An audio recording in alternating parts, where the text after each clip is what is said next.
ఎందుకు అడుగుతున్నానంటే మహాభారతం ఒక గొప్ప స్టేట్మెంట్ ఉంటుంది, వ్యాసుడు ఇచ్చిన స్టేట్మెంట్. ఈ రోజు వరకు ఏ రచయిత కూడా ప్రపంచంలో అటువంటి స్టేట్మెంట్ ఇవ్వలేదండి. ఎవరు? వ్యాసుడు. వ్యాసుడు తెలుసా? వాల్మీకి పేరున్నారా? వాల్మీకి ఏం రాశాడరా? పర్లేదు సార్, తెలుగు మాస్టర్ ఎవరు బాగానే చెప్తున్నారండి. Definition Telugu teacher. ఎస్, ఆయన ఆది పర్వం అంటే తెలుసు కదా, చాప్టర్స్. మీకు భారతంలో పర్వాలు అంటారు, రామాయణంలో కాండాలు అంటారు. ఆయన రాస్తాడండి ఫస్ట్ చాప్టర్లో ఆది పర్వంలో వ్యాసుడు మహాభారతం గురించి చెప్తూ యదిహాస్తి తదన్యత్ర అన్యహాస్తి నా తత్ పచ్చిత్ నా తత్ ఖచిత్ అంటే what is there in Mahabharata is everywhere, what is there in what is not there in Mahabharata is no way. ఎవరు అర్థమైందా? మహాభారతంలో ఉందా? ఓకే, విశ్వంలో ఉంటుంది. మహాభారతంలో లేదా, ప్రస్తావించలేదా? అయితే ఇది విశ్వంలో లేదంట. అంటే అర్థమేంటి? That has covered everything, entire యూనివర్స్ని కవర్ చేసిన గ్రంథం ఏది? అంత గొప్ప మహాభారతం అవ్వచ్చు. కానీ ఒక వ్యక్తి, ఒక రచయిత అలా చెప్పగలడా? నా భారతంలో ఉంటేనే ప్రపంచంలో ఉంది, నా భారతంలో లేకపోతే అది లేదు అన్నాడు. ఎందుకు? నిజమది. 1,25,000 శ్లోకాలండి. గర్వంగా చెప్పాలి. ఈ రోజు ప్రపంచంలో అంత పెద్ద గ్రంథం భారతదేశంలో పుట్టింది, గర్వపడాలి మనం. అందుకనే శ్రీనారెడ్డి గొప్ప మాట అంటాడు, నా దేశం భగవద్గీత. మీరు వినే ఉంటారు, అది వినారా లేదా? నా దేశం అగ్ని పునీత సీత, నా దేశం అంతరాంగ కరుణ. చదవండి, అంత గొప్ప దేశం. ఎందుకంటే ప్రపంచంలో ఇంత గొప్ప గ్రంథం లేదు ఎక్కడ. 1,25,000 శ్లోకాలండి హరివంశంతో కలిపి. అటువంటి గ్రంథాన్ని రాసి ఆ మాట అన్నాడంటే ఎంత ఆత్మవిశ్వాసం. మీకు కూడా అటువంటి ఆత్మవిశ్వాసం ఉండాలి. ఒకటే చెప్పండి మీరు రాసేటప్పుడు, ఎందుకంటే ఎస్, నేను కాకపోతే ఇంకెవరు పాస్ అవుతారు? నేను కాకపోతే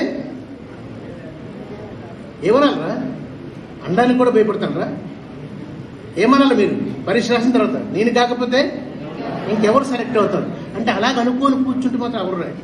అది అనాలి అంటే ఆత్మవిశ్వాసం తగినంత మీరు చెయ్యాలి. దయించి మాత్రం దానికి ప్రధాన కారణం భయం. అంటే ఆ భయాన్ని తీసేయండి. లాస్ట్లో మాట చెప్తాను, భయం అంటే ఎందుకంటే ఒక గొప్ప ప్రపంచంలో ఒక గొప్ప స్టేట్మెంట్ ఉంది. ఎఫ్డి రూజ్వెల్ట్ అని, మీరు విన్నారో లేదో నాకు తెలియదు, అమెరికన్ ప్రెసిడెంట్.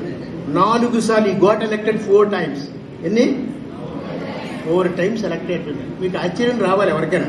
ఎందుకంటే అమెరికా ప్రెసిడెంట్గా 2 సార్లే, 4 సార్లు ఛాన్స్ లేదు. మీరు ఎలా అయ్యాడు? అప్పటికి లేదు కాన్స్టిట్యూషన్. లేకపోతే 4వసారి కూడా ఎలక్ట్ అయితే ఆయన చనిపోయే వరకు ఏమని లేదు. చనిపోయిన తర్వాత అందరూ డిసైడ్ అయ్యారు, ఇలా ఒక్కరే 10 సార్లు చేస్తే మిగతా పరిస్థితి అని చెప్పి అప్పుడు రాజ్యాంగాన్ని చనిపోయిన తర్వాత రాజ్యాంగాన్ని మార్చేటట్టు ఎంత సక్సెస్ఫుల్ అని ఆలోచించాడు. ఆయన మాట అంటాడు, only thing you have to fear it self. అర్థమైంది కదా? దేనికి భయపడాలి మనం? భయానికే భయపడాలి. భయం అనే పదం ఉందా? ఆ భయానికి మనం భయపడాలి. అంచేత ఆ భయం అనే పదాన్ని పక్కన పెట్టండి, తప్పకుండా మీకు సక్సెస్ అవుతుంది. మనస్ఫూర్తిగా ఆ success students, success society, triple S, ఈ ట్రిబుల్ఎస్ అన్నీ ఎస్లే, నో అనేది లేదు. ఓకేనా? No, there is no scope for word no, అన్నీ ఎస్లే. అందుకనే పెట్టారు. మనస్ఫూర్తిగా ముందు మన స్వామినాయుడు శిష్యుడే మాస్టర్ని మనస్ఫూర్తిగా అభినందిస్తుంది. ఎందుకంటే మీకు ఒకటి గుర్తుంచుకోండి, ఈరోజు ఈయన ఒక ఉడతలాంటి వాడు. ఉడతానికి ఇంకో తప్పు అనుకోవద్దు. ఈ పర్వతపురి ఏరియాలో ఏనుగులు ఉన్నాయి, గుర్రాలు ఉన్నాయి, అన్నీ ఉన్నాయి. ఏం ఒప్పుకుంటారా? రాజుగారు, కార్తీక్ గారు అందరూ ఈరోజు ఈ పర్వతపురి ఏరియాలో ఏనుగులు, గుర్రాలు అంటే ఉన్నారు. ఇది ఒక ఉడత. చూసారా ఎంత ధైర్యం ఉడతకి? అంటే తనకు మించిన, అంటే తను నిజంగా నాకు ఒకసారి అచ్చి ఎలా చేస్తున్నాడా ఈయన అనుకుంటాను. బియాండ్ ఈజ్ కెపాసిటీ చేస్తున్నాడంటే ఏం కావాలి దానికి? దిల్. ఏం కావాలి? మనస్సు కావాలి.